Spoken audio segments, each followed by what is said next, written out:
जो मनुष्य सोमवार व्रत की ये पावन कथा सुन लेता है वो जीवन में कभी दुखी नहीं रहता। दर्शक बंधु, क्या आपने कभी यह अनुभव किया है कि जीवन में सब कुछ होते हुए भी मन भीतर से भारी रहता है? कभी बिना कारण चिंता घेर लेती है, कभी मेहनत के बाद भी सुख दूर दूर तक दिखाई नहीं देता। आज का यह पावन सोमवार केवल एक दिन नहीं है, यह वह क्षण है जब स्वयं भगवान भोलेनाथ अपने भक्तों की पीड़ा सुनते हैं। शास्त्रों में कहा गया है, सोमवार के दिन श्रद्धा से सुनी गई कथा मन के बोझ को हल्का कर देती है और जीवन के कष्टों को धीरे धीरे शांत करने लगती है। आज की यह कथा कोई साधारण कथा नहीं है, यह आस्था की वह डोर है जो टूटे हुए मन को फिर से जोड़ देती है। यह वह दीप है जो निराशा के अंधकार में आशा का प्रकाश जला देता है। इसलिए दर्शक बंधु, मन को शांत करें, अपने हृदय में भोलेनाथ का स्मरण करें और इस पावन सोमवार व्रत की कथा को पूर्ण श्रद्धा और विश्वास के साथ सुनना प्रारंभ करें। यह कहानी है शिवगढ़ के एक गरीब किसान और उसकी अटूट भक्ति की। अगर आप भी अपने जीवन में सुख और समृद्धि चाहते हैं तो भगवान शिव की इस कथा को पूरा जरूर सुने। इस कथा को सुनने से आपके घर के भंडार हमेशा भरे रहेंगे और सारे कष्ट मिट जाएंगे। बहुत समय पहले की बात है, भारतवर्ष में शिवगढ़ नाम का एक छोटा सा गांव हुआ करता था। वह गांव देखने में तो बहुत सुंदर था, लेकिन वहां के लोगों की किस्मत में सुख लिखा ही नहीं था। पिछले 3 सालों से उस गांव में बारिश की एक बूंद भी नहीं गिरी थी। जहां कभी हरे भरे खेत हुआ करते थे, वहां अब केवल सूखी और बंजर जमीन दिखाई देती थी। उसी गांव में हरिया नाम का एक बहुत ही गरीब किसान रहता था। हरिया बहुत ही सीधा सादा और मेहनती इंसान था, लेकिन कुदरत की मार के आगे वह पूरी तरह बेबस हो चुका था। हरिया के परिवार में उसकी पत्नी पुष्पा और उनके 3 छोटे बेटे थे। गरीबी का आलम यह था कि उनके घर में खाने के लिए अनाज का एक दाना भी नहीं बचा था। हरिया का घर मिट्टी का बना हुआ था, जिसकी छत भी अब जगह जगह से टूट चुकी थी। जब भी वह अपने बच्चों के मुरझाए हुए चेहरे देखता तो उसका दिल रो पड़ता था। उसके 3 बेटे भूख से बिलखते रहते थे, लेकिन हरिया चाहकर भी उनके लिए भोजन का इंतजाम नहीं कर पा रहा था। गांव में सूखा पड़ने की वजह से मजदूरी मिलना भी बंद हो गया था। हरिया और उसकी पत्नी पुष्पा दोनों ही भगवान शिव के बहुत बड़े भक्त थे। चाहे कितनी भी मुसीबत हो, उन्होंने कभी भी ईश्वर पर से अपना विश्वास नहीं खोया था। लेकिन कहते हैं ना कि परीक्षा की भी एक घड़ी होती है। शिवगढ़ में अकाल इतना भयानक रूप ले चुका था कि लोग अब गांव छोड़कर जाने लगे थे। कुएं और तालाब सब सूख चुके थे। पेड़ पौधे भी पानी के बिना सूखकर कांटा हो गए थे। हरिया के पास जो थोड़ी बहुत जमा पूंजी थी, वह सब खत्म हो चुकी थी। अब तो नौबत यहां तक आ गई थी कि उन्हें पेड़ों के पत्ते उबालकर खाने पड़ रहे थे। एक दिन हरिया बड़ी उम्मीद लेकर गांव के जमींदार के पास काम मांगने गया। उसने सोचा कि शायद जमींदार के यहाँ कोई छोटा मोटा काम मिल जाए जिससे वह अपने बच्चों की भूख मिटा सके। वह तपती धूप में नंगे पैर चलते हुए जमींदार की हवेली पहुंचा।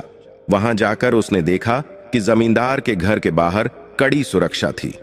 हरिया ने डरते डरते द्वारपाल से कहा, भाई, मुझे जमींदार साहब से मिलना है। मेरे बच्चे 3 दिन से भूखे हैं, मुझे कोई भी काम दे दो, मैं हर काम करने को तैयार हूं। लेकिन द्वारपाल ने उसे धक्का मारकर वहां से भगा दिया और कहा, अरे ओ भिखारी, यहां कोई काम नहीं है, भाग जा यहां से। हरिया अपमान का घूंट पीकर और निराश होकर अपने घर लौट आया। घर पर उसकी पत्नी पुष्पा उसका इंतजार कर रही थी। जैसे ही हरिया खाली हाथ घर में दाखिल हुआ, पुष्पा की आंखों में आंसू आ गए। उसने बिना कुछ पूछे ही समझ लिया कि आज भी बच्चों को भूखा ही सोना पड़ेगा। सबसे छोटा बेटा, जो अभी केवल 5 साल का था, वह भूख से तड़प रहा था। वह बार बार अपनी मां के आंचल को पकड़कर कहता, मां, मुझे बहुत भूख लगी है, कुछ खाने को दे दो मां। पुष्पा अपने आंसुओं को छिपाते हुए उसे गोद में उठा लेती और पानी पिलाकर सुलाने की कोशिश करती। उस रात हरिया को नींद नहीं आई। वह अपनी टूटी हुई खाट पर लेटा लेटा छत को घूरता रहा। उसके मन में बस यही विचार चल रहा था कि आखिर कब तक वह अपने परिवार को इस तरह तिल तिल मरते हुए देखेगा। क्या भगवान शिव को उनकी पीड़ा दिखाई नहीं देती? क्या गरीबों की पुकार उन तक नहीं पहुंचती? यही सोचते सोचते सुबह हो गई। वह दिन सोमवार का था। और साथ ही पौष महीने की अमावस्या भी थी। पुष्पा सुबह जल्दी उठी और उसने घर की साफ सफाई की। भले ही घर में खाने को कुछ नहीं था, लेकिन उसने पूजा का दीपक जलाया और भगवान शिव के सामने हाथ जोड़कर प्रार्थना करने लगी। पुष्पा ने हरिया से कहा, सुनिए, आज पौष अमावस्या है और सोमवार का दिन भी है। मैंने सुना है कि आज के दिन जो भी सच्चे मन से भोलेनाथ को याद करता है, उसकी खाली झोली जरूर भरती है। आप चिंता मत कीजिए, महादेव हमारे बच्चों की रक्षा जरूर करेंगे। हरिया ने अपनी पत्नी की बातों पर विश्वास तो किया, लेकिन उसके अंदर का पिता बहुत बुरी तरह टूट चुका था। दोपहर होते होते गर्मी और बढ़ गई। भूख और प्यास के कारण उनके तीनों बेटे निढाल होकर जमीन पर पड़े थे। हरिया से अब उनकी हालत देखी नहीं जा रही थी। वह पागलों की तरह घर से बाहर निकला कि शायद कहीं से कुछ खाने को मिल जाए। वह गांव के हर घर गया, हर दरवाजे पर दस्तक दी, लेकिन अकाल की वजह से पूरे गांव की हालत खराब थी। कोई भी किसी की मदद करने की स्थिति में नहीं था। हरिया थक हार कर गांव के बाहर बने एक पुराने शिव मंदिर की सीढ़ियों पर जाकर बैठ गया। वह मंदिर बहुत पुराना था और देख रेख न होने के कारण जीर्ण शीर्ण हो चुका था। हरिया वहां बैठकर फूट फूट कर रोने लगा। उसने शिवलिंग की ओर देखकर कहा, हे प्रभु, हे महादेव, मैंने और मेरे परिवार ने कभी किसी का बुरा नहीं किया, फिर हमें यह किस पाप की सजा मिल रही है? मेरे छोटे छोटे बच्चे भूख से मर रहे हैं और मैं एक पिता होकर भी कुछ नहीं कर पा रहा हूं। अगर आज मेरे बच्चों को कुछ हो गया तो मैं कभी भी आपकी पूजा नहीं करूंगा। हरिया वहां मंदिर में रो रहा था और उधर उसके घर में एक बहुत बड़ी अनहोनी होने वाली थी। भूख की वजह से उसके सबसे छोटे बेटे की सांसें उखड़ने लगी थीं। पुष्पा उसे जोर जोर से हिला रही थी, लेकिन वह कोई जवाब नहीं दे रहा था। उसके बाकी दोनों बेटे भी डर के मारे अपनी मां से चिपक गए थे। पुष्पा जोर जोर से चिल्लाने लगी, कोई है, मेरी मदद करो, मेरे बच्चे को क्या हो गया है? लेकिन वहां उसकी आवाज सुनने वाला कोई नहीं था। थोड़ी ही देर में उसके छोटे बेटे का शरीर एकदम ठंडा पड़ गया। भूख ने आखिरकार एक मासूम की जान ले ली थी। पुष्पा की चीख से पूरा घर गूंज उठा। हरिया को जब यह खबर मिली तो उसके पैरों तले जमीन खिसक गई। वह पागलों की तरह भागता हुआ घर पहुंचा। वहां का दृश्य देखकर उसकी रूह कांप गई। उसका सबसे प्यारा, सबसे छोटा बेटा अब इस दुनिया में नहीं था। पुष्पा अपने बेटे के मृत शरीर को छाती से लगाकर विलाप कर रही थी। यह दृश्य देखकर पत्थर दिल इंसान भी रो पड़ता।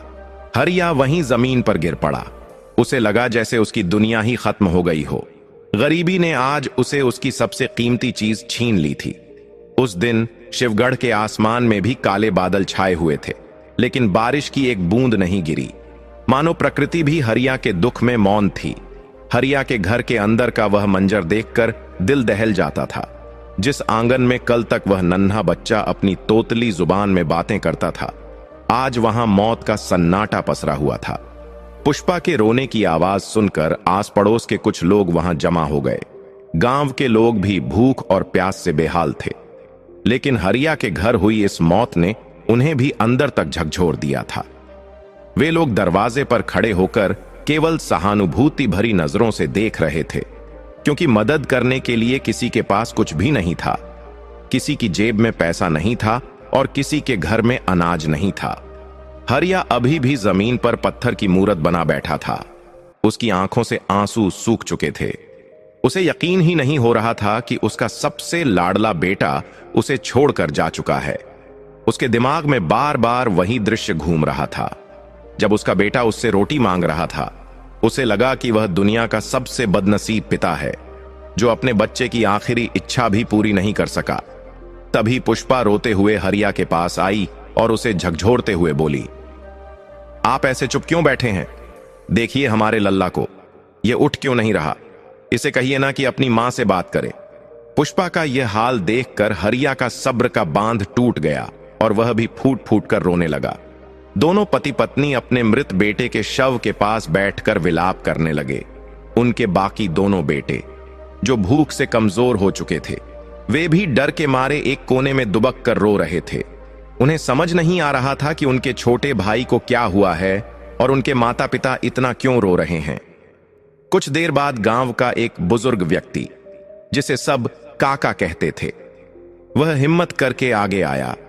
उसने हरिया के कंधे पर हाथ रखा और भारी मन से बोला, हरिया बेटा, संभलो, जो होना था वह हो गया। अब हमें इस बच्चे के अंतिम संस्कार के बारे में सोचना होगा। अंतिम संस्कार की बात सुनते ही हरिया के सामने अंधेरा छा गया। हिंदू धर्म में अंतिम संस्कार के लिए लकड़ी, कफन और सामान की जरूरत होती है, लेकिन हरिया के पास तो एक फूटी कौड़ी भी नहीं थी। घर में इतना भी कपड़ा नहीं था कि वह अपने बेटे के बदन को ढक सके। उसने अपनी फटी हुई धोती की ओर देखा और फिर अपनी पत्नी की पुरानी साड़ी की ओर। गरीबी ने आज उसे इस मोड़ पर ला खड़ा किया था कि वह अपने बेटे को कफन भी नसीब नहीं करवा सकता था। हरिया ने काका से कांपती हुई आवाज में कहा, काका, मेरे पास तो कुछ भी नहीं है। मैं अपने बेटे का अंतिम संस्कार कैसे करूंगा? मेरे पास ना लकड़ियां खरीदने के पैसे हैं और ना ही कफन लाने के। क्या मेरा बेटा ऐसे ही बिना कफन के जाएगा? यह बात सुनकर वहां खड़े सभी लोगों की आंखें नम हो गईं। गांव में सूखा पड़ने की वजह से सबके हालात खराब थे। कोई चाहकर भी पैसों की मदद नहीं कर सकता था, लेकिन गांव वालों ने तय किया कि वे लोग अपने अपने घरों से थोड़ी थोड़ी लकड़ियां जमा करेंगे। लोग अपने घरों की ओर दौड़े। जिसके घर में जो भी सूखी लकड़ी, टूटी फूटी चारपाई का टुकड़ा या उपले मिले, वे सब लेकर हरिया के घर आने लगे। किसी तरह थोड़ी बहुत लकड़ियों का इंतजाम हो गया, लेकिन कफन का इंतजाम अभी भी नहीं हो पाया था। पुष्पा ने जब देखा कि उसके बेटे के लिए कफन नहीं है, तो उसने अपनी एक पुरानी साड़ी का पल्लू फाड़ा और अपने बेटे के मृत शरीर को उससे ढक दिया। एक मां के लिए इससे बड़ा दुख और क्या हो सकता था कि उसे अपने जिगर के टुकड़े को पुराने कपड़े में लपेटकर विदा करना पड़ रहा था। दोपहर ढलने लगी थी। सूरज की तपिश अभी भी कम नहीं हुई थी। हरिया ने अपने बेटे के छोटे से शव को अपनी गोद में उठाया। उसका शरीर फूलों की तरह हल्का था, लेकिन हरिया को उसका वजन पहाड़ से भी ज्यादा भारी लग रहा था। वह लड़खड़ाते कदमों से शमशान की ओर चल पड़ा। उसके पीछे पीछे पुष्पा और गांव के कुछ लोग चल रहे थे। रास्ता पत्थरीला और गर्म था। हरिया के नंगे पैरों में छाले पड़ गए थे, लेकिन उसे अपने शरीर का कोई होश नहीं था। उसका पूरा ध्यान बस अपने बेटे के चेहरे पर था, जो अब हमेशा के लिए शांत हो चुका था। शमशान घाट गांव के बाहर नदी के किनारे था, लेकिन अफसोस की बात यह थी कि वह नदी भी अब पूरी तरह सूख चुकी थी। वहां केवल रेत और पत्थर बचे थे। हरिया जब शमशान पहुंचा तो वहां का सन्नाटा उसे और भी डराने लगा। उसने अपने बेटे को जमीन पर लिटाया और लकड़ियों की चिता सजाने लगा। उसके हाथ कांप रहे थे। हर लकड़ी को रखते समय उसे अपने बेटे के साथ बिताए पल याद आ रहे थे। कैसे वह उसकी उंगली पकड़कर चलता था, कैसे वह उसके कंधे पर बैठकर मेला देखने जाता था। वो सारी यादें अब केवल एक दर्द बनकर रह गई थीं। चिता तैयार हो गई। अब मुखाग्नि देने की बारी थी। हरिया के हाथ में जलती हुई मशाल थी। उसका दिल कह रहा था कि वह खुद भी इसी चिता में जल जाए। एक पिता अपने ही बेटे के शरीर को आग कैसे लगा सकता है? वह जोर जोर से चिल्लाने लगा, हे भोलेनाथ, ये कैसा न्याय है तेरा? तूने मुझे इतनी बड़ी सजा क्यों दी? मैंने तो हमेशा तेरी भक्ति की थी। क्या मेरी भक्ति का यही फल है? हरिया की चीखें शमशान के सन्नाटे को चीर रही थीं। वहां मौजूद हर शख्स की रूह कांप उठी थी। बड़ी मुश्किल से गांव के बुजुर्गों ने हरिया को संभाला और उसे विधि पूरी करने को कहा। हरिया ने पत्थर दिल करके अपने बेटे को मुखाग्नि दी। जैसे ही आग की लपटें उठीं, पुष्पा पछाड़ खाकर जमीन पर गिर पड़ी। वह सुध-बुध खो बैठी थी। हरिया जलती हुई चिता को देखता रहा। उसकी आंखों के सामने उसका वंश, उसका भविष्य जल रहा था। उस आग की लपटों में उसे अपनी गरीबी और लाचारी का भयानक चेहरा दिखाई दे रहा था। वह सोच रहा था कि आज अगर उसके पास पैसे होते तो शायद वह शहर जाकर अपने बेटे का इलाज करवा पाता, या कम से कम उसे भरपेट खाना तो खिला पाता। अंतिम संस्कार पूरा होने के बाद सब लोग वापस गांव की ओर लौटने लगे। सूरज डूब चुका था और अंधेरा घिर आया था। हरिया और पुष्पा जब अपने खाली घर वापस लौटे तो घर उन्हें खाने को दौड़ रहा था। घर का वह कोना जहां उनका बेटा सोता था अब खाली पड़ा था। उनके बाकी दोनों बेटे भूख से इतने कमजोर हो गए थे कि वे रोते रोते ही सो गए थे। हरिया ने देखा कि उसके घर में अब जीने की कोई उम्मीद नहीं बची है। उसके मन में आत्महत्या करने का विचार आने लगा। उसने सोचा कि इस भूख और जिल्लत की जिंदगी से तो अच्छा है कि हम सब मर जाएं। रात बहुत गहरी हो चुकी थी। हरिया अपनी पत्नी के पास बैठा। उसने देखा कि पुष्पा की आंखों में एक अजीब सा सूनापन है। वह बिना पलक झपकाए दीवार को घूर रही थी। हरिया ने उसके सिर पर हाथ फेरा और कहा, पुष्पा, अब मुझसे यह दुख नहीं देखा जाता। महादेव ने हमारी नहीं सुनी। लगता है वे भी अमीरों के भगवान हैं। हम गरीबों की उन्हें कोई परवाह नहीं। कल सुबह होते ही हम यह गांव छोड़ देंगे। हम कहीं दूर चले जाएंगे जहां कोई हमें पहचानता ना हो। शायद वहां मेहनत मजदूरी करके हम अपने बचे हुए 2 बच्चों को बचा सकें। पुष्पा ने धीरे से सिर घुमाया और हरिया की ओर देखा। उसकी आवाज बहुत कमजोर थी, लेकिन उसमें एक दृढ़ता थी। उसने कहा, नहीं, हम कहीं नहीं जाएंगे। मेरे बेटे की आत्मा यहीं इसी घर में है। मैं उसे छोड़कर कहीं नहीं जाऊंगी। और रही बात महादेव की, तो मेरा विश्वास अभी भी नहीं डगमगाया है।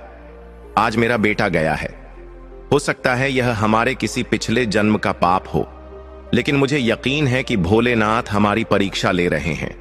और यह परीक्षा बहुत कठिन है स्वामी, बहुत कठिन। हरिया को अपनी पत्नी की बातों पर गुस्सा आ रहा था। उसने झुंझलाते हुए कहा, कैसी परीक्षा पुष्पा? क्या एक मासूम बच्चे की जान लेना परीक्षा है? अगर भगवान होते तो क्या वे देख नहीं सकते कि हम दाने दाने को मोहताज हैं? आज सोमवार है। आज तो तुम्हारा व्रत भी था। क्या मिला तुम्हें इस व्रत से? गोद सूनी हो गई तुम्हारी। हरिया का गुस्सा जायज था। उसका दुख इतना गहरा था कि उसे अब धर्म और कर्म की बातों पर विश्वास नहीं रहा था। तभी अचानक दरवाजे पर एक हल्की सी आहट हुई। रात के सन्नाटे में वह आहट बहुत साफ सुनाई दी। हरिया चौंक गया। इतनी रात गए उनके घर कौन आ सकता है? क्या गांव का कोई व्यक्ति कुछ मदद लेकर आया है, या फिर कोई जंगली जानवर है? हरिया ने दिया उठाया और दरवाजे की ओर बढ़ा। उसने डरते डरते दरवाजा खोला। बाहर घुप अंधेरा था। ठंडी हवा चल रही थी, लेकिन दरवाजे पर कोई नहीं था। हरिया ने इधर उधर देखा। दूर दूर तक कोई दिखाई नहीं दिया। उसे लगा शायद हवा की वजह से दरवाजा बजा होगा। वह वापस मुड़ने ही वाला था कि तभी उसकी नजर जमीन पर पड़ी। दरवाजे की चौखट पर एक छोटा सा मटके का टुकड़ा रखा था और उसमें थोड़ा सा पानी और 2 बेलपत्र रखे थे। हरिया हैरान रह गया। यह यहां कौन रख गया? उसने वह मटका उठाया। पानी साफ था। इस सूखे गांव में जहां पानी की एक बूंद मिलना मुश्किल था, वहां यह पानी कहां से आया? हरिया वह पानी लेकर अंदर आया और उसने पुष्पा को दिखाया। पुष्पा ने जैसे ही बेलपत्र देखा, उसकी आंखों में चमक आ गई। वह बोली, देखिए स्वामी, मैंने कहा था ना कि मेरे महादेव हमें नहीं भूल सकते। यह जरूर उनका कोई संकेत है। हरिया अभी भी असमंजस में था। उसे समझ नहीं आ रहा था कि यह चमत्कार है या कोई संयोग, लेकिन उस तोड़े से पानी को देखकर उसके मन में एक उम्मीद की किरण जगी। उसने वह पानी अपने दोनों बचे हुए बेटों के सूखे होंठों पर लगाया। पानी की बूंदें जैसे ही उनके मुंह में गईं, बच्चों ने आंखें खोल दीं। यह देखकर हरिया और पुष्पा हैरान रह गए। जो बच्चे पिछले 2 दिनों से बेसुध पड़े थे, वे पानी पीते ही उठकर बैठ गए। हरिया के रोंगटे खड़े हो गए। उसे लगा कि शायद पुष्पा सही कह रही है। यह कोई साधारण घटना नहीं है। उस रात हरिया और पुष्पा सो नहीं पाए।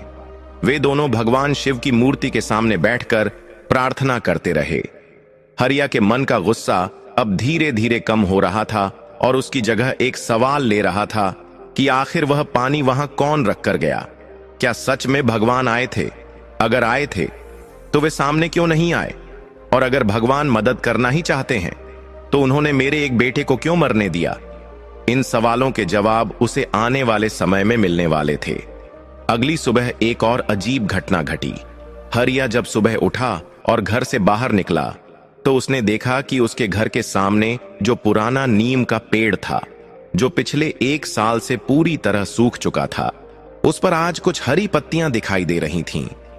यह किसी चमत्कार से कम नहीं था।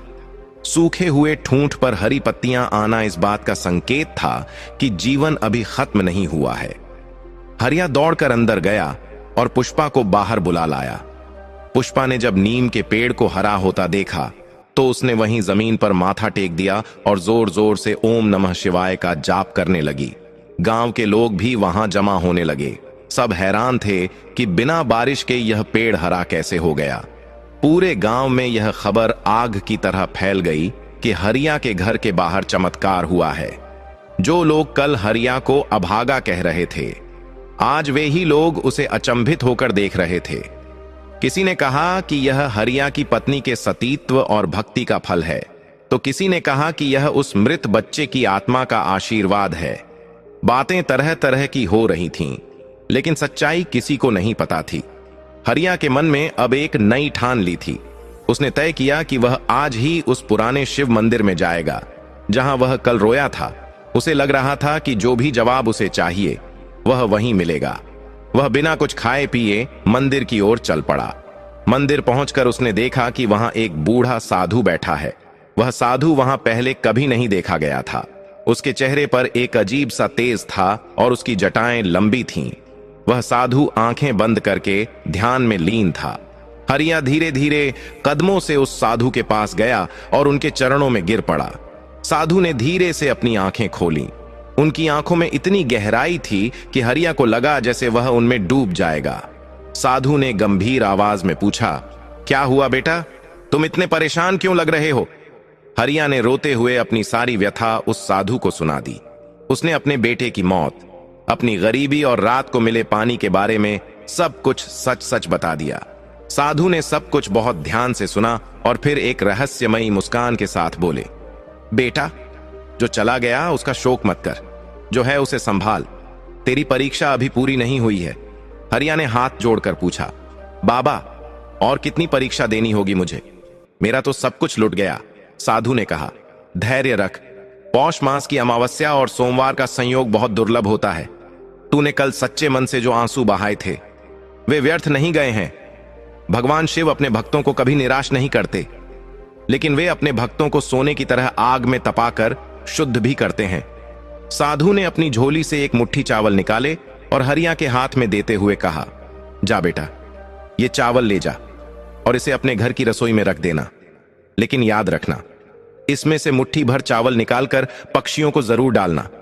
साधु के हाथों से वह मुट्ठी भर चावल लेते समय हरिया के मन में हजारों सवाल उठ रहे थे। उसने अपनी हथेलियों में सिमटे उन सफेद दानों को देखा।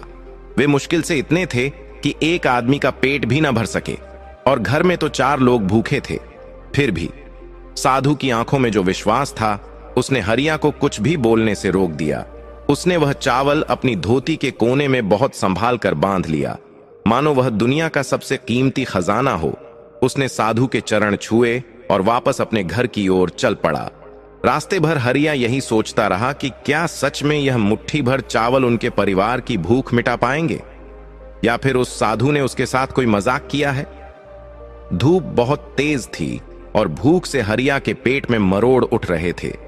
उसके कदम लड़खड़ा रहे थे, लेकिन वह किसी तरह गिरते पड़ते अपने घर पहुंचा। घर पहुंचकर उसने देखा कि पुष्पा दरवाजे पर ही उसका इंतजार कर रही थी। उसकी आंखों में एक उम्मीद थी जो हरिया के खाली हाथ देखकर थोड़ी धुंधली पड़ गई। लेकिन जैसे ही हरिया ने अपनी धोती की गांठ खोली और उसमें बंधे चावल दिखाए, पुष्पा की आंखों से आंसू छलक पड़े। चावल? पुष्पा ने कांपते हुए हाथों से उन दानों को छू कर देखा। हे प्रभु, इतने दिनों बाद अनाज के दर्शन हुए। आप ये कहां से लाए स्वामी? पुष्पा ने पूछा। हरिया ने उसे मंदिर वाले साधु की सारी बात बताई और यह भी बताया कि साधु ने इन चावलों को पकाने से पहले इसमें से कुछ हिस्सा पक्षियों को खिलाने की शर्त रखी है। यह सुनकर पुष्पा का चेहरा थोड़ा उतर गया। उसने कहा, स्वामी, ये चावल तो पहले ही बहुत कम है। अगर इसमें से हम पक्षियों को दे देंगे तो बच्चों के लिए क्या बचेगा? वैसे भी इस सूखे में पक्षी कहां मिलेंगे? सब तो गांव छोड़कर जा चुके हैं। हरिया भी यही सोच रहा था, लेकिन साधु की चेतावनी उसे याद थी। उसने पुष्पा से कहा, नहीं पुष्पा, हम साधु बाबा की बात नहीं टाल सकते। उन्होंने कहा था कि यह परीक्षा है, हमें यह शर्त पूरी करनी ही होगी, चाहे हम भूखे रह जाएं, लेकिन पक्षियों का हिस्सा हमें निकालना ही होगा। हरिया ने चावलों में से एक छोटा हिस्सा निकाला और उसे लेकर घर के बाहर आ गया। अब उसके सामने सबसे बड़ी चुनौती यह थी कि इस वीरान और सूखे गांव में पक्षी ढूंढे कहां से। आसमान बिल्कुल साफ था, कहीं कोई परिंदा पर मारता हुआ भी नहीं दिख रहा था। हरिया अपनी सूखी और फटी हुई आंखों से आकाश की ओर ताकता रहा। वह घर के पीछे वाले मैदान में गया, जहां पहले कबूतरों का डेरा हुआ करता था, लेकिन वहां अब सिर्फ धूल उड़ रही थी। वह गांव के सूखे तालाब के पास गया, वहां भी सन्नाटा था। हरिया का दिल बैठने लगा। उसे लगा कि अगर उसे कोई पक्षी नहीं मिला तो वह यह चावल नहीं पका पाएगा और उसके बच्चे आज फिर भूखे सोएंगे। वह हताश होकर एक सूखे बबूल के पेड़ के नीचे बैठ गया और मन ही मन महादेव से प्रार्थना करने लगा। हे भोलेनाथ, आपने अन्न तो दिया, लेकिन अब इसे खाने की आज्ञा भी दे दो। कोई तो पक्षी भेज दो प्रभु। तभी अचानक उसे कांव कांव की एक कमजोर सी आवाज सुनाई दी। हरिया चौंक कर उठा। उसने देखा कि पेड़ की सबसे ऊंची डाल पर एक काला कौवा बैठा है। वह भी भूख प्यास से बहुत बेहाल लग रहा था। उसकी आवाज में भी दम नहीं था। हरिया को लगा जैसे उसे दुनिया की सारी दौलत मिल गई हो। उसने तुरंत चावल के दाने अपनी हथेली पर रखे और उस कौवे को बुलाने लगा। आओ भाई, आओ, ये तुम्हारे लिए है। इसे ग्रहण करो और मेरी विपत्ति का नाश करो। कौवा डरते डरते नीचे उतरा। उसने पहले इधर उधर देखा और फिर हरिया के हाथ के पास रखे चावलों को खाना शुरू किया। हरिया एकटक उसे देखता रहा। वह कौवा एक एक दाना चुग रहा था और हरिया के मन को एक अजीब सी शांति मिल रही थी। जब कौवा चावल खाकर उड़ गया तो हरिया ने वहां की मिट्टी को माथे से लगाया और खुशी खुशी घर की ओर दौड़ा। उसने घर जाकर पुष्पा को बताया कि उसने साधु की शर्त पूरी कर दी है। अब वे लोग खाना बना सकते थे। पुष्पा ने जल्दी से चूल्हा जलाने की तैयारी की। घर में जलावन के लिए लकड़ियां बहुत कम थीं, इसलिए उसने सूखी पत्तियों और गोबर के उपलों से आग जलाई। उसने एक छोटी सी मिट्टी की हांडी में पानी चढ़ाया और उसमें बचे हुए चावल डाल दिए। चावल बहुत कम थे, मुश्किल से मुट्ठी भर। हांडी में डालते ही वे पानी में कहीं खो से गए। पुष्पा की आंखों में फिर से आंसू आ गए। उसने सोचा कि यह पानी वाला मांड ही बच्चों को पिला दूंगी, कम से कम पेट की आग तो शांत होगी। जैसे जैसे पानी गर्म होने लगा, घर में उबलते हुए चावलों की महक फैलने लगी। यह महक उन लोगों के लिए किसी वरदान से कम नहीं थी। कई महीनों से उनके घर में अन्न नहीं पका था। वह खुशबू सोए हुए बच्चों की नाक तक पहुंची और वे उठकर बैठ गए। मां, क्या बना रही हो? बहुत अच्छी खुशबू आ रही है, बड़े बेटे ने कमजोर आवाज में पूछा। पुष्पा ने अपने आंसुओं को पोंछते हुए कहा, बस अभी बन जाएगा बेटा, आज भगवान ने हमारे लिए भोजन भेजा है। पुष्पा करछुल से चावल चलाने लगी। तभी उसे कुछ अजीब महसूस हुआ। उसने देखा कि हांडी में चावल के दाने फूलने लगे हैं और उनकी मात्रा बढ़ने लगी है। पहले उसे लगा कि यह उसका भ्रम है, लेकिन जैसे जैसे चावल पक रहे थे वे ऊपर तक आने लगे। थोड़ी ही देर में वह छोटी सी हांडी चावलों से पूरी तरह भर गई, यहां तक कि उबलते हुए चावल बाहर गिरने लगे। पुष्पा हैरान रह गई। उसने जल्दी से एक और बर्तन लिया और उसमें कुछ चावल निकाल ली, लेकिन चमत्कार यह था कि हांडी में चावल फिर से ऊपर तक भर गए। पुष्पा के हाथ कांपने लगे। वह समझ नहीं पा रही थी कि यह क्या हो रहा है। वह चिल्लाई, सुनिए, जल्दी इधर आइए, देखिए यह क्या हो रहा है। हरिया, जो बाहर बैठा भगवान का शुक्रिया अदा कर रहा था, दौड़कर अंदर आया। उसने देखा कि पुष्पा जिस हांडी से चावल निकाल रही है वह खाली होने का नाम ही नहीं ले रही। वे जितना चावल निकालते, हांडी उतनी ही फिर भर जाती। देखते ही देखते उनके पास मौजूद सारे बर्तन चावलों से भर गए। खुशबू अब पूरे घर में नहीं बल्कि आसपास के इलाके में भी फैलने लगी थी। हरिया और पुष्पा एक दूसरे को देख रहे थे। उनकी आंखों में भय और श्रद्धा दोनों के भाव थे। यह साधारण घटना नहीं थी, यह साक्षात अन्नपूर्णा का आशीर्वाद था। हरिया ने कांपती आवाज में कहा, पुष्पा, यह उस साधु का चमत्कार है, यह महादेव की कृपा है। उन्होंने हमारी सुन ली। दोनों पति पत्नी वहीं चूल्हे के पास जमीन पर बैठकर रोने लगे। यह खुशी के आंसू थे, राहत के आंसू थे। बच्चों को अब और सब्र नहीं हो रहा था। पुष्पा ने जल्दी से पत्तल बिछाए और उन पर गर्मा गर्म चावल परोसे। नमक के सिवा घर में और कुछ नहीं था, लेकिन वह सादे चावल ही उनके लिए 56 भोग के समान थे। बच्चों ने जैसे ही पहला निवाला मुंह में डाला, उनके चेहरों पर जो संतोष आया उसे देखकर हरिया का सीना चौड़ा हो गया। वे लोग पागलों की तरह खाने लगे, भूख इतनी ज्यादा थी कि उन्हें खाने का स्वाद अमृत जैसा लग रहा था। हरिया और पुष्पा ने भी कई दिनों बाद भरपेट भोजन किया। खाते खाते अचानक पुष्पा का हाथ रुक गया। उसकी नजर उस खाली कोने पर पड़ी जहां उसका छोटा बेटा सोता था। उसके हाथ से निवाला छूट गया और वह सिसक सिसक कर रोने लगी।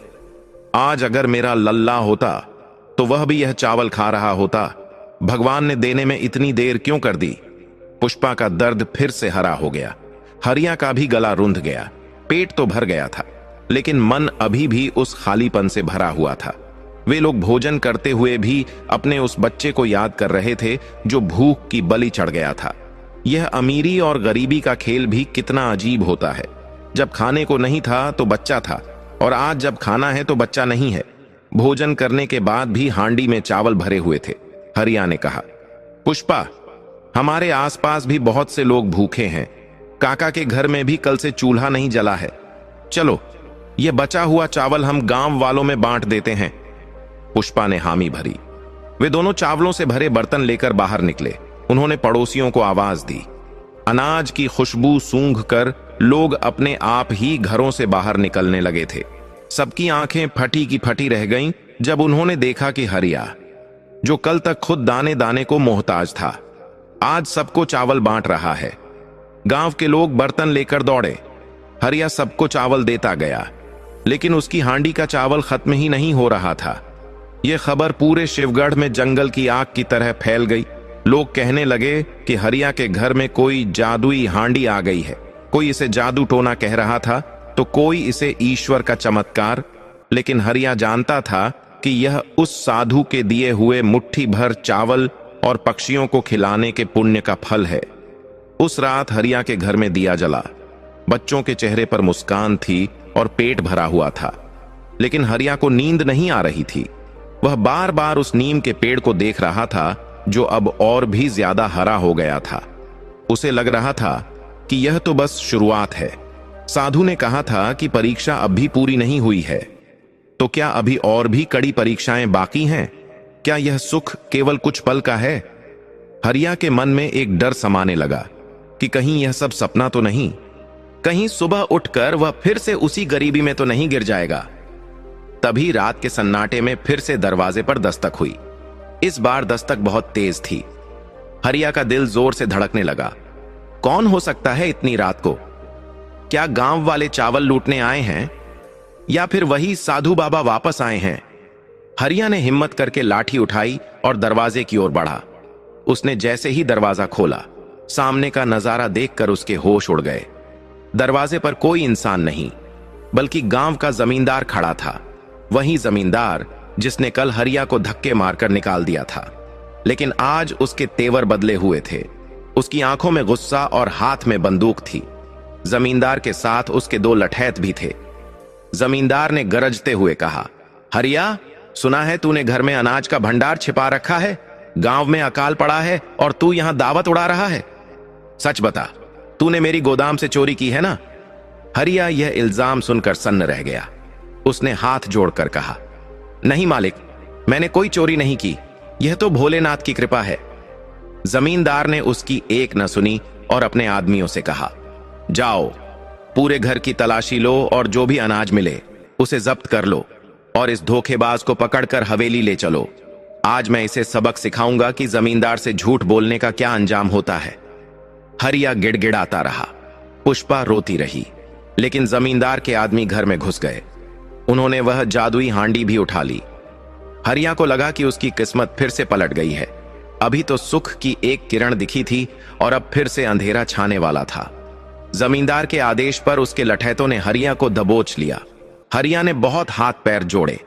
वह चिल्लाता रहा कि उसने चोरी नहीं की है, लेकिन सत्ता और ताकत के नशे में चूर जमींदार को उसकी एक भी बात सुनाई नहीं दी। जमींदार के आदमियों ने घर के कोने में रखी वह जादुई हांडी उठा ली। पुष्पा ने जब यह देखा तो वह शेरनी की तरह उन पर झपटी। वह हांडी उसके परिवार के जीने का एकमात्र सहारा थी। उसने एक लठैत का पैर पकड़ लिया और गिड़गिड़ाने लगी, मालिक, ऐसा अनर्थ मत कीजिए। यह चावल चोरी के नहीं है, यह तो बाबा का प्रसाद है। अगर आप इसे ले गए तो मेरे बच्चे फिर से भूखे मर जाएंगे। लठैत ने बड़ी बेरहमी से पुष्पा को धक्का दिया। वह दूर जाकर दीवार से टकराई और उसका सिर फट गया। खून की धार बह निकली। बच्चे अपनी मां की यह हालत देखकर जोर जोर से रोने लगे। हरिया यह देखकर तड़प उठा। उसने जमींदार की ओर देखकर कहा, ठाकुर साहब, भगवान से डरिए। आप एक गरीब की हाय ले रहे हैं। याद रखना, गरीब की हाय जब लगती है तो लोहे को भी भस्म कर देती है। जमींदार ने हरिया के मुंह पर एक जोरदार तमाचा मारा और हंसते हुए बोला, अरे ओ कंगाल, मुझे भगवान का डर दिखाता है। इस गांव का भगवान मैं हूं।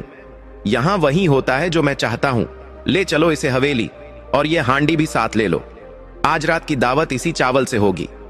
हरिया को रस्सियों से बांधकर घसीटते हुए हवेली ले जाया गया। पीछे पीछे पुष्पा अपने घायल सिर के साथ और रोते हुए बच्चों को लेकर दौड़ी, लेकिन हवेली के भारी भरकम दरवाजे उनके मुंह पर बंद कर दिए गए। पुष्पा वहीं दरवाजे के बाहर बैठकर अपना सिर पीटने लगी। वह बार बार महादेव को पुकार रही थी, हे शंभू, यह कैसी लीला है आपकी। पहले खाना दिया और अब खाने वाला और खाना दोनों छीन लिए। क्या मेरी तपस्या में कोई कमी रह गई थी? रात का अंधेरा और गहरा हो गया था। बादलों की गड़गड़ाहट बढ़ गई थी, मानो प्रकृति भी इस अन्याय पर अपना गुस्सा जाहिर कर रही हो। हवेली के अंदर का नजारा बहुत ही डरावना था। हरिया को आंगन के बीचों बीच एक खंभे से बांध दिया गया था। उसके शरीर पर मार के निशान उभर आए थे।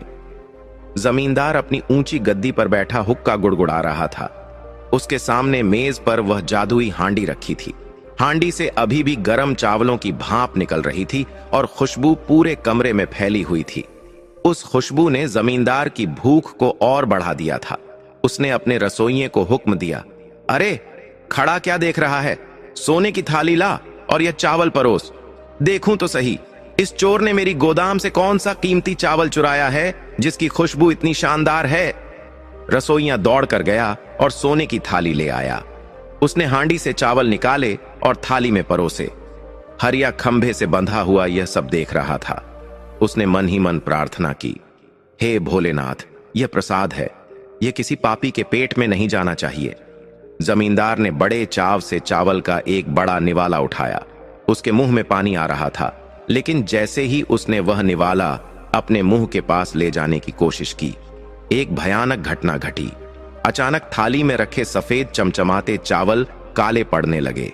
देखते ही देखते वह सुगंधित चावल काले कीड़ों और कंकड़ों में बदल गए। जमींदार के हाथ में जो निवाला था वह जलते हुए अंगारों में बदल गया। जमींदार चीख पड़ा और उसने झटके से हाथ झटक दिया। उसका हाथ जल गया था। आह, ये क्या है? ये क्या बला है? जमींदार दर्द से कराहते हुए पीछे हट गया। वहां मौजूद सभी लोग सन्न रह गए। जो चावल अभी तक खुशबू बिखेर रहे थे, अब उनसे सड़ी हुई बदबू आने लगी थी। थाली में कीड़े बिलबिला रहे थे। जमींदार गुस्से और डर से थर थर कांपने लगा। उसने हरिया की ओर उंगली उठाकर चिल्लाया, तूने जरूर इसमें कुछ मिलाया है। यह काला जादू है। तू मुझे जान से मारने की कोशिश कर रहा था।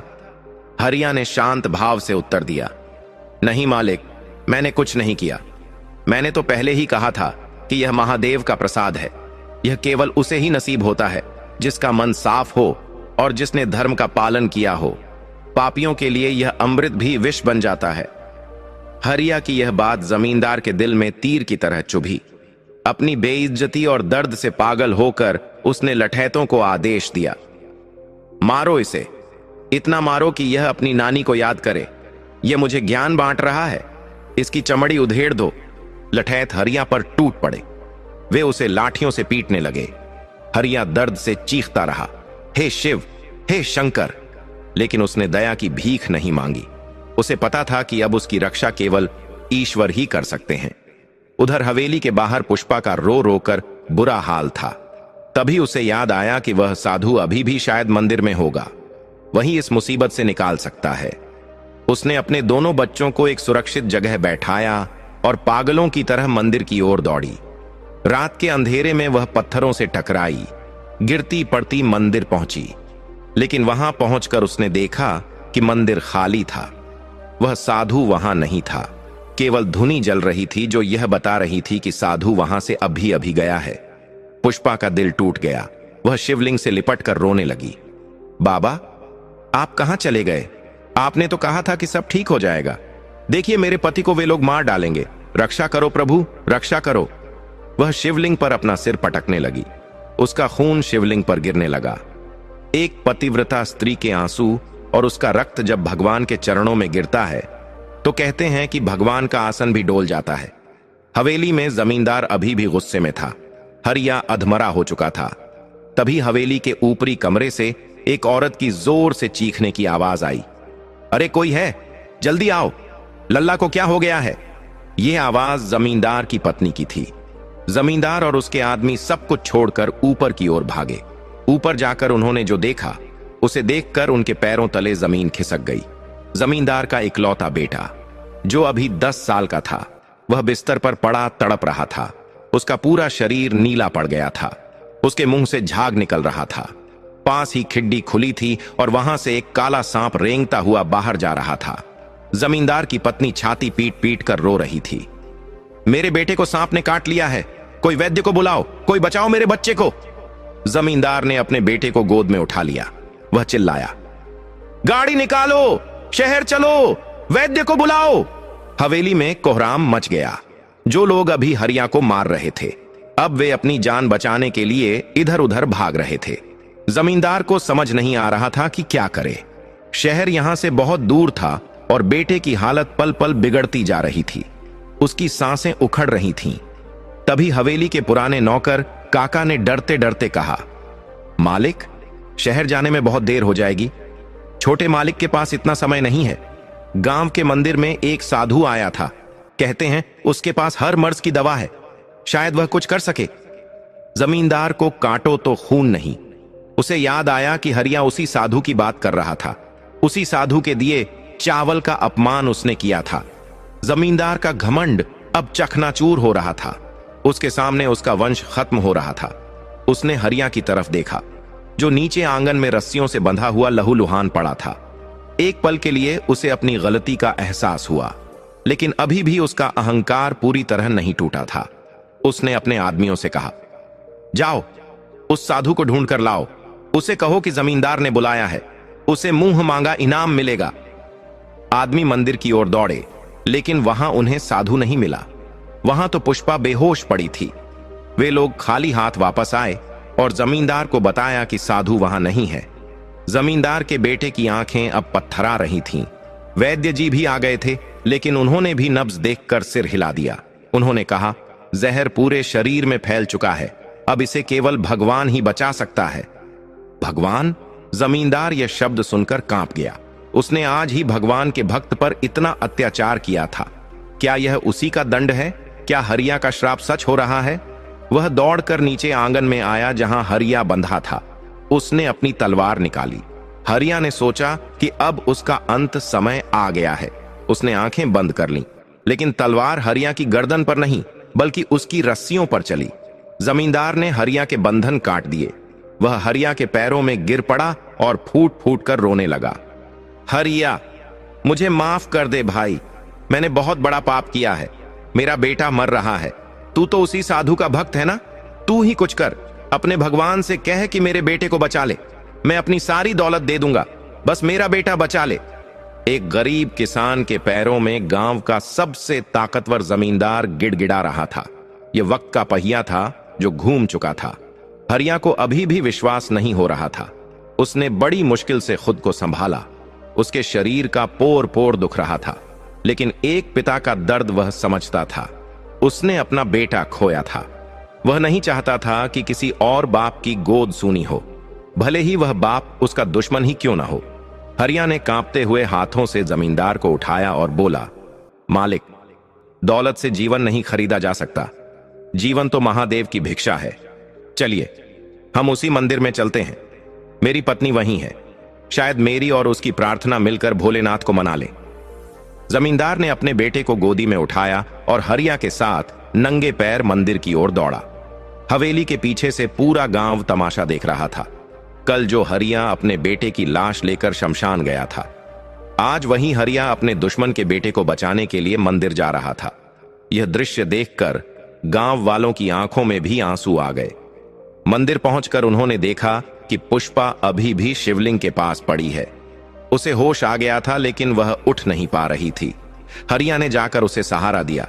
जमींदार ने अपने बेटे को शिवलिंग के सामने लिटा दिया और पागलों की तरह माथा पटकने लगा।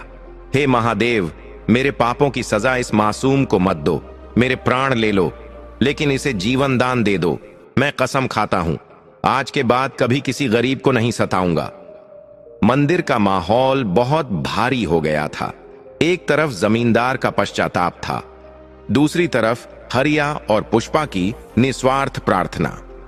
हरिया ने वही बेलपत्र उठाया जो उसे कल रात उसके दरवाजे पर मिला था। उसने वह बेलपत्र शिवलिंग पर चढ़ाया और जलहरी से थोड़ा सा जल लेकर जमींदार के बेटे के मुंह में डाला। उसने आंखें बंद करके कहा, प्रभु, मेरे बेटे को तो मैं नहीं बचा सका, लेकिन अगर मेरी भक्ति में तनिक भी सच्चाई है तो इस बच्चे को जीवन दान दे दीजिए। एक पिता का श्राप दूसरे पिता को नहीं लगना चाहिए। जैसे ही वह जल की बूंदें बच्चे के कंठ से नीचे उतरी, बच्चे के शरीर में एक कंपन हुआ। पूरा मंदिर ओम नमः शिवाय के नाद से गूंजने लगा। मंदिर के गर्भगृह में सन्नाटा छाया हुआ था। हर किसी की नजरें जमीन पर लेटे जमींदार के बेटे पर टिकी थीं। हरिया द्वारा पिलाए गए उस चरणामृत की बूंदें जैसे ही बच्चे के गले से नीचे उतरी, एक चमत्कार हुआ। बच्चे के नीले पड़ चुके शरीर का रंग धीरे धीरे सामान्य होने लगा। उसके मुंह से काला झाग निकलना बंद हो गया। अचानक उस बच्चे ने एक जोर की खांसी ली और अपनी आंखें खोल दी। उसने अपने पिता की ओर देखा और कमजोर आवाज में बोला, पिताजी, मुझे प्यास लगी है। यह शब्द सुनते ही जमींदार की खुशी का ठिकाना नहीं रहा। वह पागलों की तरह हंसने और रोने लगा। उसने तुरंत अपने बेटे को गले से लगा लिया। वहां मौजूद गांव वाले खुशी से झूम उठे। पूरा मंदिर हर हर महादेव के जयकारों से गूंज उठा। जमींदार ने अपने बेटे को संभाला और फिर मुड़कर हरिया के चरणों में अपना सिर रख दिया। वह फूट फूट कर रोने लगा। हरिया भाई, मुझे माफ कर दो, मैं अंधा हो गया था। मैंने तुम्हारी शक्ति को, तुम्हारी भक्ति को नहीं पहचाना। तुम इंसान नहीं, देवता हो। तुमने अपने दुश्मन के बेटे को जीवन दान दिया है। हरिया ने झुककर जमींदार को उठाया और गले लगाया। उसने कहा, मालिक, इसमें मेरा कोई हाथ नहीं है। यह तो उस नीलकंठ का चमत्कार है जिसने खुद विष पीकर सृष्टि को बचाया था। आज उन्होंने आपके पुत्र का विष भी हर लिया। तभी अचानक मंदिर में एक बहुत तेज प्रकाश फैला। वह प्रकाश इतना तेज था कि लोगों को अपनी आंखें बंद करनी पड़ी। मंदिर की घंटियां अपने आप बजने लगीं। हवा में फूलों की सुगंध फैल गई। उस दिव्य प्रकाश के बीच से वही साधु बाबा प्रकट हुए जो हरिया को मिले थे। लेकिन अगले ही पल उनका रूप बदल गया। उनकी जटाओं में गंगा, माथे पर चंद्रमा, गले में नाग और हाथ में त्रिशूल दिखाई देने लगा। वह कोई साधारण साधु नहीं, बल्कि साक्षात देवाधिदेव महादेव थे। उनके साथ माता पार्वती भी थीं। भगवान शिव का यह विराट और दिव्य रूप देखकर हरिया, पुष्पा, जमींदार और सारे गांव वाले जमीन पर लेट गए। किसी में भी इतनी हिम्मत नहीं थी कि वह उस तेज को देख सके। भगवान शिव ने अपनी गंभीर और करुणामयी आवाज में कहा, उठो हरिया, हम तुम्हारी भक्ति और त्याग से बहुत प्रसन्न हैं। हरिया और पुष्पा ने कांपते हुए हाथ जोड़े और सिर उठाया। भगवान शिव ने मुस्कुराते हुए कहा, हरिया, तुमने जीवन की सबसे कठिन परीक्षा पास कर ली है। जब तुम्हारे पास खाने को कुछ नहीं था, तब भी तुमने उस पक्षी का पेट भरा। जब तुम्हारा अपना बेटा मर गया था, तब भी तुमने अपने शत्रु के बेटे के प्राणों की रक्षा की। जो मनुष्य अपने दुख को भूलकर दूसरों का दुख दूर करता है, मैं उसके वश में हो जाता हूं। हरिया की आंखों से अविरल अश्रुधारा बह रही थी। उसने कहा, प्रभु, आपके दर्शन हो गए, मेरा जीवन सफल हो गया, मुझे और कुछ नहीं चाहिए। भगवान शंकर बोले, नहीं वत्स, मेरा भक्त कभी खाली हाथ नहीं रहता। आज पौष अमावस्या और सोमवार का संयोग है, मांगो, तुम क्या वरदान मांगते हो? हरिया ने पुष्पा की ओर देखा। एक मां की आंखों में अभी भी अपने मरे हुए बेटे का गम था। हरिया ने कहा, प्रभु, अगर आप प्रसन्न हैं तो इस गांव से यह सूखा और अकाल हमेशा के लिए मिटा दीजिए। मेरे गांव के लोग बहुत दुखी हैं, और अगर हो सके तो। हरिया कहते कहते रुक गया। उसे संकोच हो रहा था। भगवान शिव उसकी मन की बात जान गए। उन्होंने कहा, और तुम अपने उस छोटे पुत्र को वापस चाहते हो जिसे तुमने कल खो दिया था, है ना? हरिया और पुष्पा ने रोते हुए सिर हिलाया। महादेव ने अपना हाथ उठाया और कहा, तथास्तु, तुम्हारी निस्वार्थ सेवा और सोमवार व्रत के प्रभाव से मैं उसे पुनः जीवन दान देता हूं। भगवान के इतना कहते ही मंदिर के खंभे के पीछे से एक छोटा बच्चा दौड़ता हुआ आया। मां, पिताजी! यह वही बच्चा था जिसका अंतिम संस्कार हरिया कल अपने हाथों से कर चुका था। यह दृश्य देखकर तो जैसे समय ही रुक गया। पुष्पा पागलों की तरह दौड़ी और अपने बेटे को गोद में उठा लिया। वह उसे चूमने लगी, टटोलने लगी कि कहीं यह सपना तो नहीं। मरा हुआ पुत्र जीवित हो गया था। यह केवल शिव की कृपा से ही संभव था। भगवान शिव ने जमींदार की ओर देखा और कहा, मूर्ख मनुष्य, धन और शक्ति का अहंकार विनाश की ओर ले जाता है। गरीबों को सताना मेरा अपमान है। आज के बाद अगर तुमने धर्म का मार्ग छोड़ा तो तुम्हारा सर्वनाश निश्चित है। जमींदार थर थर कांपते हुए बोला, प्रभु, आज मेरी आंखें खुल गई हैं। आज से मेरा धन, मेरी संपत्ति सब इन गांव वालों की सेवा में लगेगी। मैं वचन देता हूं। आशीर्वाद देकर भगवान शिव और माता पार्वती अंतर्ध्यान हो गए। उनके जाते ही आसमान में बादलों की गड़गड़ाहट शुरू हो गई। देखते ही देखते मूसलाधार बारिश होने लगी। 3 साल से प्यासी धरती की प्यास बुझ गई। सूखे तालाब भरने लगे। बच्चे, बूढ़े, जवान सब बारिश में भीगकर नाचने लगे। शिवगढ़ की सूखी जमीन फिर से हरी भरी होने की उम्मीद से महक उठी। जमींदार ने अपना वचन निभाया। उसने हरिया को अपनी आधी संपत्ति दे दी और गांव के हर गरीब के लिए अन्न के भंडार खोल दिए। हरिया अब गरीब नहीं था, लेकिन उसका स्वभाव वही पुराना और विनम्र रहा। उसने गांव में भगवान शिव का एक भव्य मंदिर बनवाया और अपना पूरा जीवन महादेव की सेवा और गरीबों की मदद में लगा दिया। हरिया की पत्नी पुष्पा ने नियम बना लिया कि वह हर सोमवार और विशेषकर पौष अमावस्या को व्रत रखेगी और शिव कथा सुनेगी। उस दिन के बाद से शिवगढ़ में कभी अकाल नहीं पड़ा। जो कोई भी सोमवार के दिन भगवान शिव की पूजा करता और हरिया की यह कथा सुनता, उसके घर में कभी अन्न और धन की कमी नहीं होती। खोया हुआ सम्मान, धन और सुख सब वापस मिल जाता। निष्कर्ष और शिक्षा। दोस्तों, यह थी सोमवार व्रत और शिव भक्ति की महिमा। इस कहानी से हमें यह शिक्षा मिलती है कि ईश्वर देर कर सकते हैं, लेकिन अंधेर नहीं। परीक्षा की घड़ी में जो अपना धैर्य और धर्म नहीं छोड़ता, भगवान शिव स्वयं आकर उसके सारे कष्ट हर लेते हैं। दूसरी बड़ी सीख यह है कि हमें अपने दुश्मन के साथ भी दया का भाव रखना चाहिए, क्योंकि क्षमा और दया ही ईश्वर को पाने का सबसे सरल मार्ग है। अगर आपके जीवन में भी कष्ट है, गरीबी है या कोई परेशानी है, तो पूरे विश्वास के साथ सोमवार का व्रत रखें और भोलेनाथ पर भरोसा रखें। वे आपकी झोली भी खुशियों से वैसे ही भर देंगे जैसे उन्होंने किसान हरिया की भरी थी। उम्मीद है आपको भगवान शिव की यह चमत्कारिक और भावुक कथा पसंद आई होगी। अगर इस कहानी ने आपके दिल को छुआ है तो कमेंट बॉक्स में ओम नमः शिवाय लिखना ना भूलें। ऐसी ही और धार्मिक और शिक्षाप्रद कहानियों के लिए हमारे चैनल को सब्सक्राइब जरूर करें और इस वीडियो को अपने दोस्तों और परिवार के साथ शेयर करें ताकि उन्हें भी महादेव का आशीर्वाद मिल सके।